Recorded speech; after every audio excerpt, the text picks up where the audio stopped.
Thank you guys for tuning in today and welcome to another episode of The Source. I'm your host, JM8ZO1tEAXg, and today I'll be talking to Professor Richard Wolff about the economics of the Ukraine war. Professor Richard Wolff is the founder of Democracy at Work and Professor Emeritus of Economics at the University of Massachusetts Amherst. He's the author of many books, the latest being When Capitalism Can Save Us from Pandemics or Itself. Professor Richard Wolff, thank you so much for your time today. Thank you very much. I'm glad to be here. Sarah Wagenknecht, left-wing politician and member of the German parliament, caused a political and media uproar last year in Germany when she stated that Germany and its allies are waging an economic war against Russia. How would you classify the West's economic policy towards Russia since the war began? Well, I think that the problem of the war, the Ukraine war, can be handled this way. There are two wars.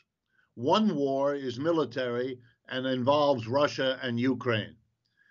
There it is pretty clear that one of the two sides is better equipped, larger, and there's really not much of a contest on the military scale. Unless you are prepared to confront Russia yourself, you are watching a war that is being won by one side and lost by the other.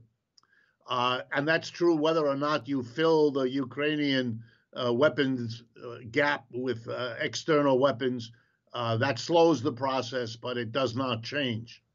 And the West understood that, and so the West undertook a second different war. And in that case, we have the same kind of imbalance in the sense that the United States and Western Europe and Japan on the one side waging economic war against Russia. Many people do not understand that that is the same lopsided war in economic terms that the other one is in military. So let me give you a statistic that more people should understand. In economics, we use something called the GDP, the gross domestic product. It gives you a rough idea of the size of an economy. It measures literally the total output of goods and services in one calendar year. The most recent year for Russia, the GDP of Russia is $1.5 trillion. On the other side is the United States, whose most recent GDP is $21 trillion. In other words, this is a struggle, economically speaking, an economic war waged by sanctions and counter-sanctions that we all know about.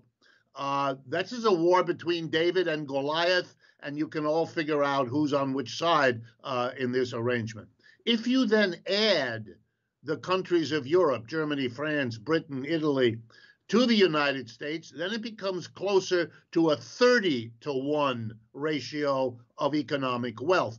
That is as lopsided an economic war as the military war is, only in reverse. The mystery is why it has not succeeded. Why, after nearly a year of war, the promised, and I mean it, promised by the West, by our President Biden, among others, that this would destroy Russia as an economic entity, that they would be prostrate, that the ruble would be worthless in international currency exchange, that the economy would have collapsed. All of that was wrong. None of that has happened. And the mistake in the West was not understanding that the global economy has changed and the dominance of the United States, which was already slipping for some decades, has now been exposed and revealed as far less of an economic power than it was imagining itself to be. Russia turned out to have very important allies. Chief of them, the People's Republic of China. Just again, to keep the statistic in everyone's mind, the most recent GDP of China is $17.5 trillion.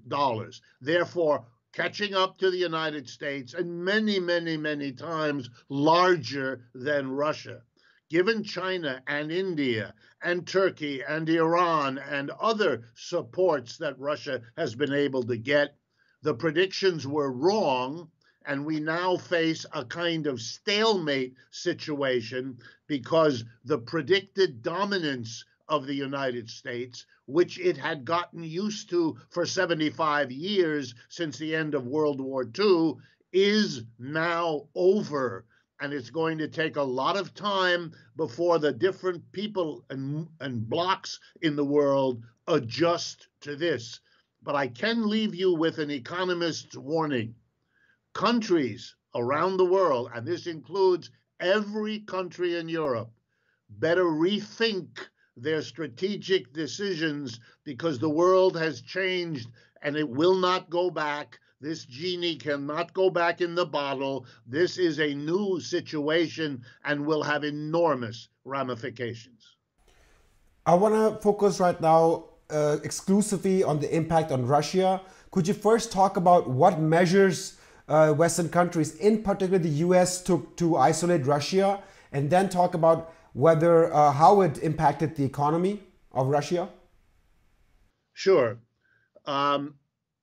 Every kind of sanction imaginable has been tried here against Russia. That is, Russia has been subject to sanctions before. This is not the first time. There is experience with sanctioning Russia going back at least 15, 20 years. I'm talking legal public sanctions. Illegal under the table, that's an even longer, older story. That goes back to the days of the Soviet Union and so on. But this has been an attempt to learn from the sanctions applied against Cuba, Iran, China, to do it all, to try to come together and do it all. So, for example, about $300 billion worth of currency reserves kept in Western banks and so forth by the Russians to support their currency was seized. The Russians are denied access to what is Russian property. It should be kept in mind what this means, because this is a precedent. Whether the people who did it intended it as a precedent or not, the notion that we live in a global economy run by the United States, which observes the rules of private property, that is over. There is no private property rule. It is trumped by the economic nationalism that has replaced neoliberal globalization as the dominant ideology here in the United States. The Russians were denied use of the international payments system called the SWIFT. That's just an acronym, the SWIFT system. That makes it much more difficult to arrange payments. It's a way of interfering and hobbling international trade. Then sanctions were put against individuals, against companies. Enormous pressure, public and private, was put on American corporations. And by the way, in other countries, this was also done. But I'm talking mostly here about the United States. That's what I know best. And so American companies sold their subordinate companies in Russia to other companies, other international companies, in some cases, other Russian companies, in still others. The United States has threatened other countries and other companies around the world with sanctions if they do trade with Russia. Somebody, nobody knows who, somebody blew up the pipeline in the North Sea. Embargoes against oil and gas, in some cases transported by sea, in some cases transported by land, pipeline, and so on, shutting off the export of energy, which is a major support for the Russian economy. All in all, if Russia had not had major allies in the world, these measures would have reasonably hobbled in a very short time the Russian economy. It didn't do that, but the major reason is that the Russians had developed, far better than most of us who observe these situations understood, and clearly better than the West understood, had developed relationships, above all with China and India, but other countries as well, that allowed them basically, not to put a long face on this, but to substitute relationships with Asia, Africa, and Latin America that were taken together able to stifle most of what the West saw. So, for example, if you measure over the last 12 months the amount of damage suffered by an economy in terms of slowing production and so on, there is a shrinkage in Russia, but it is actually not as big as the shrinkage in the United States and Western Europe. So the irony, it's remarkable. The irony is that, yes, the war has been an enormous expenditure here in the United States. If you take all the commitments together, it's over $100 billion, which makes it the most expensive war in recent memory. And it's less than a year old, so who knows?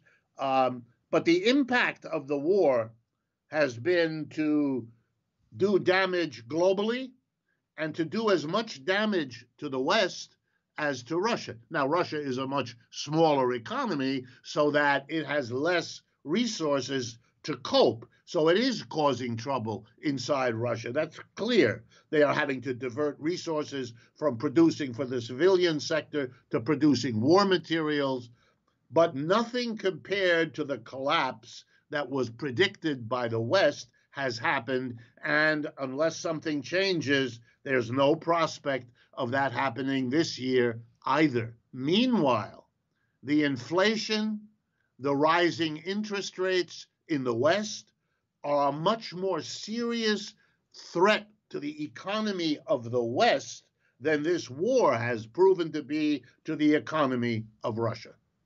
Just to make a counter argument, some would say that it's not about achieving economic objectives, it's about setting a tone, it's about moral significance. How would you comment on that, for example, when people would argue that sanctions in this case, even if they didn't work, showed our moral significance in terms of protecting freedom and democracy?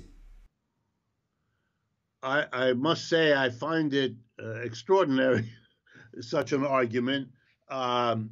Even here in the United States, you would have a difficulty with that argument from both the right wing and the left wing, neither of which would accept such an argument.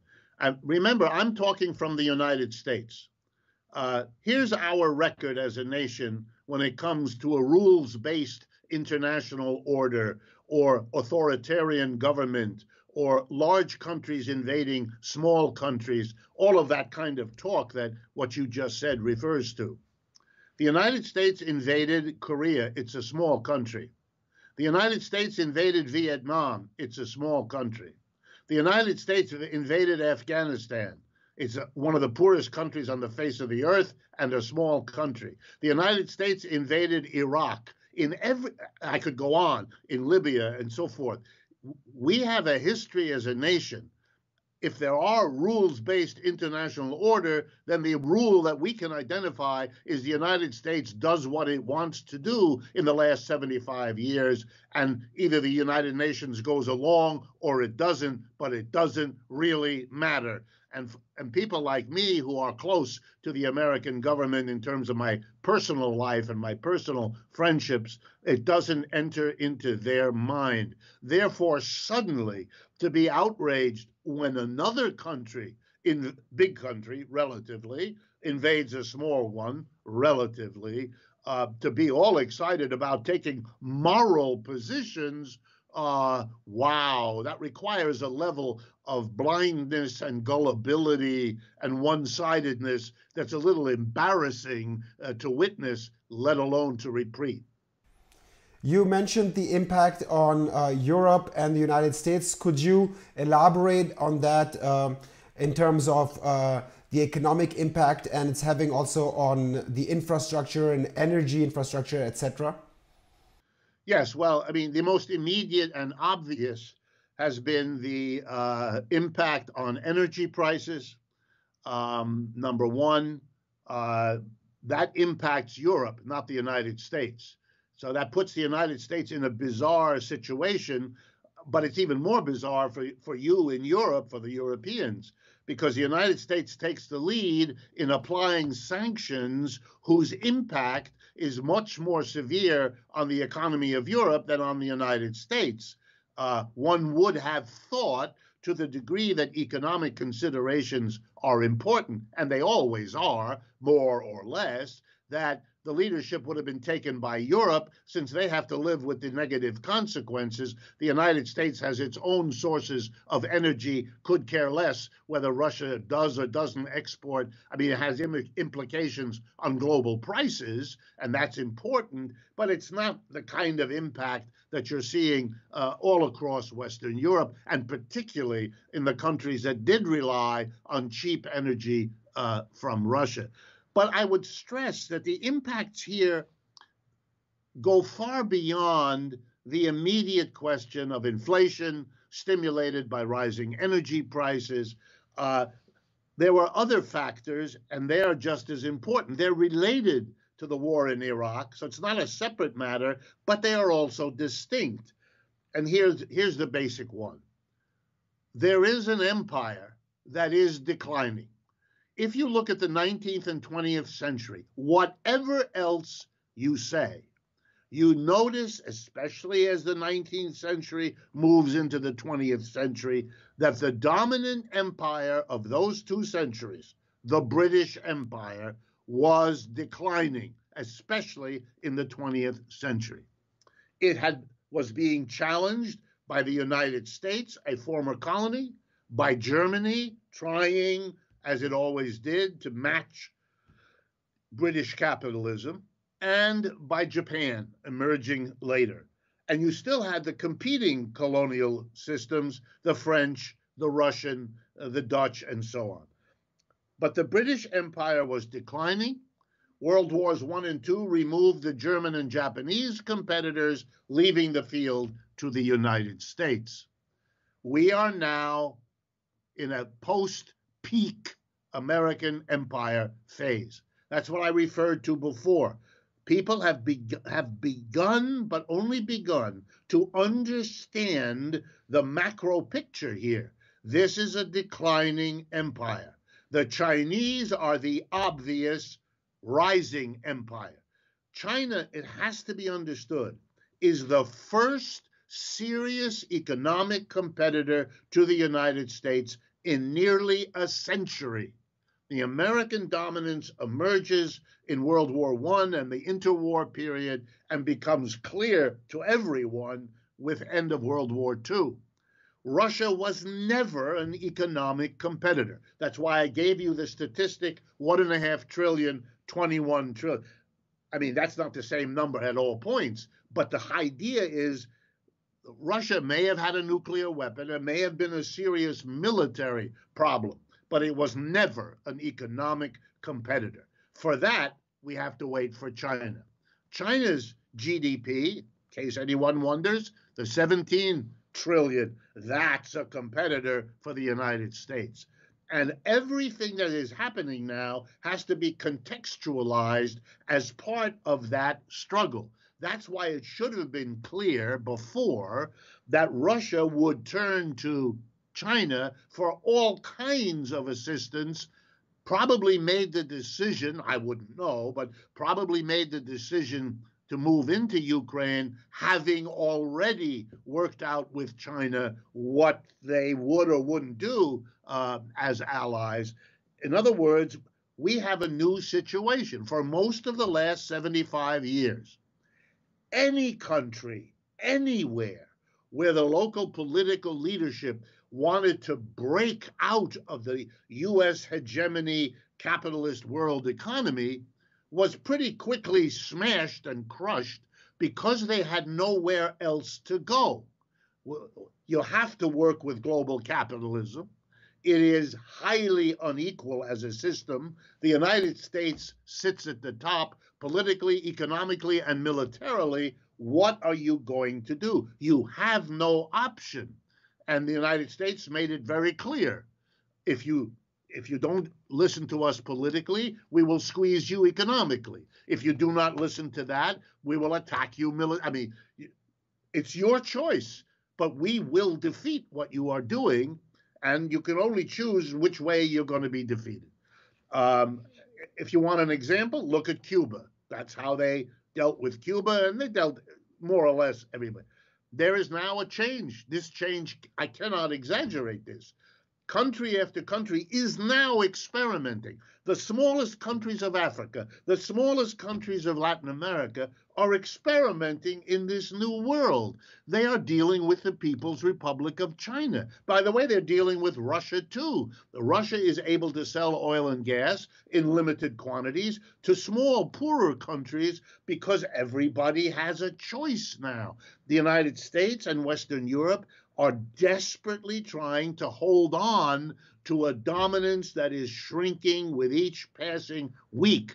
They can continue to pretend to themselves and to the world that they are still in charge, but this sanction war and its failure so far is a major blow, and they are going to have to adjust to the changing world just like everybody else. I also want to talk about the effect military spending has been having on the United States itself. Billions of dollars are going in military aid to Ukraine. Last I heard that the amount of aid that's been sent to Ukraine in 2022 is more than the budget of the State Department. What effects is all of this military aid having on the United States itself?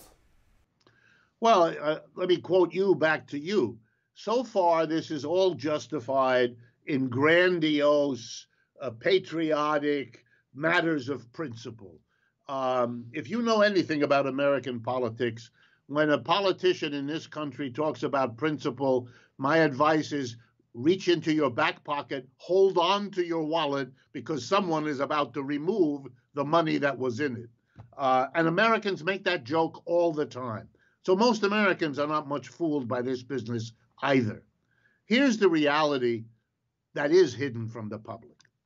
If you suddenly have in this country a devastating inflation running 8, 9, 10% per year, which is what we had starting in the latter part of 2021 and basically running across 2022, pretty soon you're going to have trouble, especially if the rate of the rising wages is much behind the rate of rising prices. And in our country, here in the United States, rising wages have rarely been more than half the rate of rising prices, therefore meaning that you're squeezing your working class badly.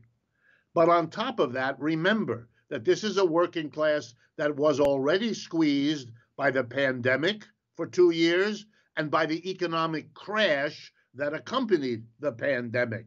So you have a working class that has been relatively losing wealth for 25 years, having gone through a terrible pandemic and crash, to be followed by an inflation, and now to be followed by raising interest rates. This is a country whose level of indebtedness, government debt, corporate debt, and household debt, is higher than ever in the history of this country by a lot.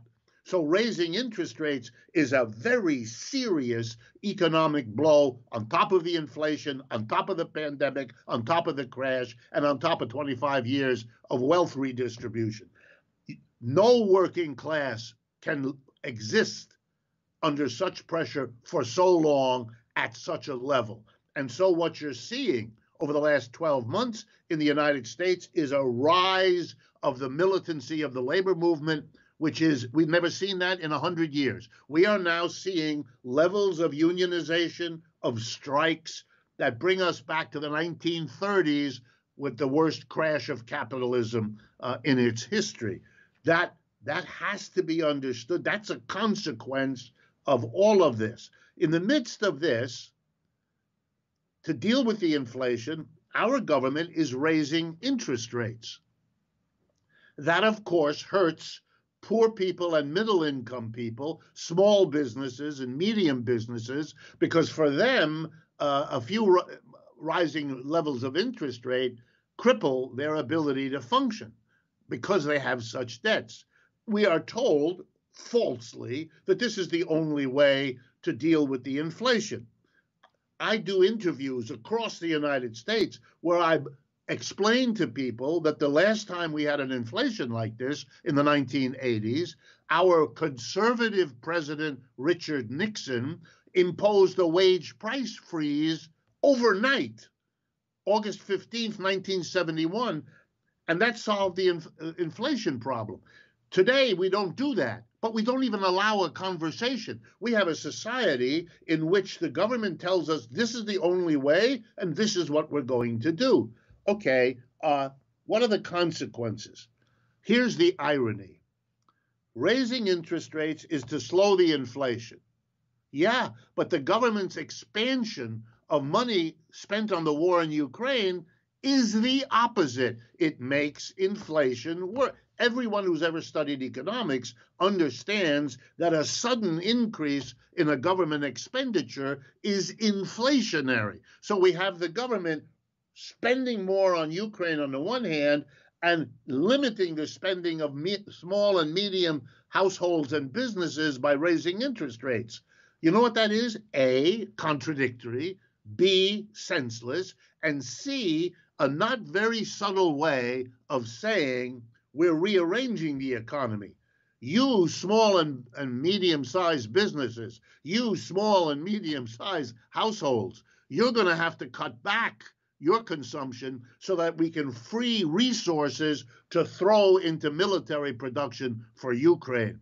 Who pays for the war as usual? Yeah, but the problem here is that in the United States, making the working class pay coincides with a rising militarization and militancy of our labor movement. That is a very dangerous thing. And you're beginning to see, both on the right wing and on the left, a coming together of neither of whom is happy with this war in Ukraine and the way it is being funded. And the moral argument cannot, never has in this country, and will not now be strong enough to overcome the on-the-ground material problems that I'm talking about. Left-wing economists usually argue that government spending in the social fabric does not lead necessarily to inflation. How come this is the case that military spending would lead to inflation? Well, mostly because it's an opportunity for what we call here the military-industrial complex. Let me explain. Many, many years ago, a wonderful relationship was developed between the military, the government, and the industries that produce the planes, the bullets, the guns, the tanks, and all the rest of it. Very famous President Eisenhower after World War II, when he leaves office as president, makes a famous speech where he warns the American people about the military-industrial complex, which works like this. Very important for people to understand. The government gives contracts to military producers. These are called cost-plus contracts. In other words, the military producer says, it'll cost me $1 million to make that airplane, and therefore I want a contract for $1,100,000 because I need a profit of $100,000, and that's how the contract is written. Okay, so now we permit the military defense producer, we permit them to take whatever steps they want politically. What steps do they take? They support the political candidates who write those contracts for them. So we have a wonderful relationship. Who gets into office? People who are believers in military spending. Why? Because the military contracts who get spent on take a portion of the money they get from the government to to donate to the government. This is childish. We've been dominated by that. Every year, including the one we're just finishing now, every year there's a request from the military for a certain amount for the budget for that year. And they typically get many billions of dollars more than they request. Normally, when requests go in, they are reduced a little by the politicians. But in this case, for example, this year, there were tens of billions of dollars allocated to the military, larger than what the Biden administration requested from Congress. And that's usual. That's not unusual. So we have a situation where when the government spends enormously, it is easy for these companies with their long-standing cozy relationships to raise the prices of whatever it is they charge the government for. And since they know they're getting more each year, and since they know they're raising the prices, they can in turn, pay more for their inputs, whether it is sandwiches brought to their workers for lunch, or it's electricity they buy, or it's inputs of iron and steel. In other words, they can percolate, they can spread the inflation throughout the economy. When you remember that the United States federal government is the largest single consumer in the country, and that 1/3 or more of its budget is military, you are giving an enormous inflationary thrust to the economy when you allow this kind of an expansion with all of its ramifications. And when you have a situation of social spending, you have a little of this, but much, much less, because there's no monopoly. There's no social industrial complex that's comparable. The money is spent on working class people, clerks, social workers, all that kind of thing, and they're not in a position to demand higher wages, none of that. So basically, you have the same problem. You are increasing spending, and liberals should not deny that because it's silly, but it's nothing comparable to the structured situation in defense industries. And of course, I say defense only because that's what we call it. Countries with less problems with honesty call it the War Department. But we, of course, can't, because we need to always be advocating that we are in a defense situation. I would like to examine the Ukrainian economy. It shrank by 30% in 2022. What is not reported with great attention is the role of the IMF in Ukraine. It is estimated somewhere between 40 billion to 57 billion of external financing will be needed by Ukraine this year, including 3 billion that it owes to the IMF itself.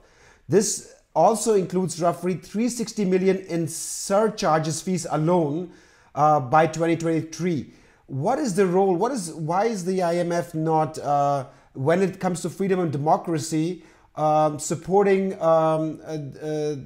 the Ukrainian economy by doing away with these loans and surcharges and just providing free credit? My guess is they are. They're not saying it, but whether they insist on a payment, all right, so then the United States will send another 2 billion over there so they can pay their charge. These are details. For all practical purposes, there's very little economy left in Ukraine. That's the truth. Whatever anybody else tells you. And this is not a critique of Ukraine or anything else. You can't be a little country like that fighting a war you couldn't possibly afford against a huge enemy, better organized, better equipped than you are, and being subject to missile attacks that destroy your infrastructure. I mean, it's over. That is a destroyed economy, whatever the particulars are.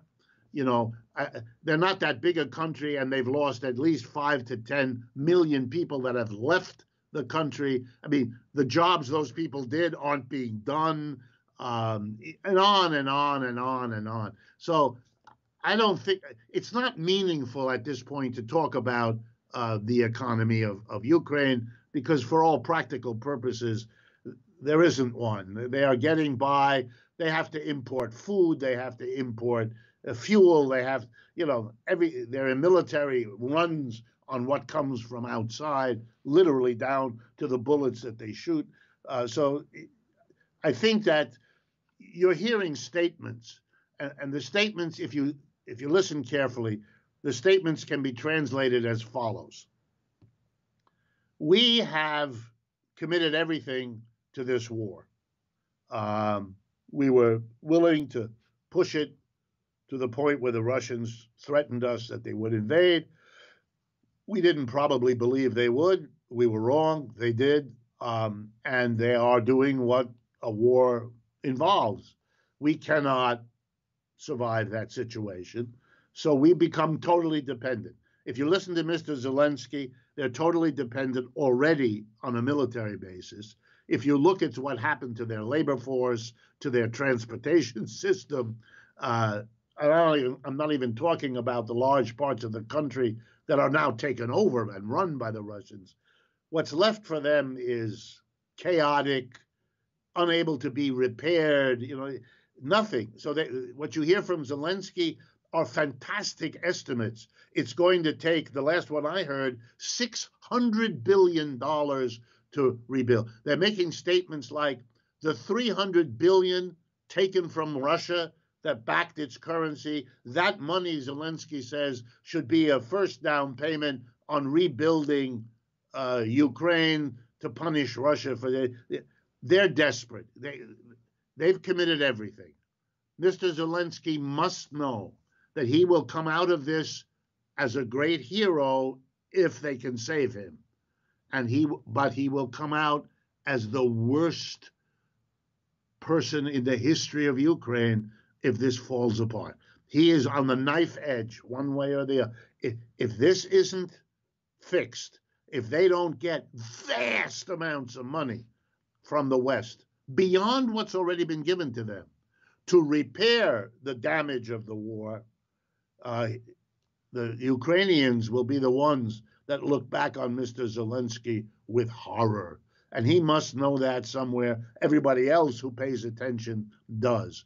It's a very open question. And this is Mr. Zelensky's nightmare. It's a very open question.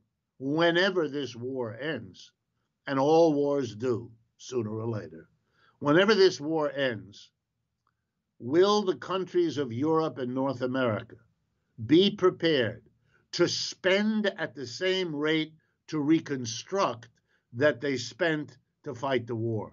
I don't think so. But of course, I can't tell the future any better than anyone else can. But Mr. Zelensky, his life depends on that question and how it gets answered. Professor Richard Wolff, founder of Democracy at Work, author and economist, thank you so much for your time today. My pleasure, and I hope we can get a chance to talk again soon. And thank you guys for tuning in today. Don't forget to join our alternative channels on Rumble and Telegram. We are switching away from YouTube as YouTube is shadow banning us, so please join.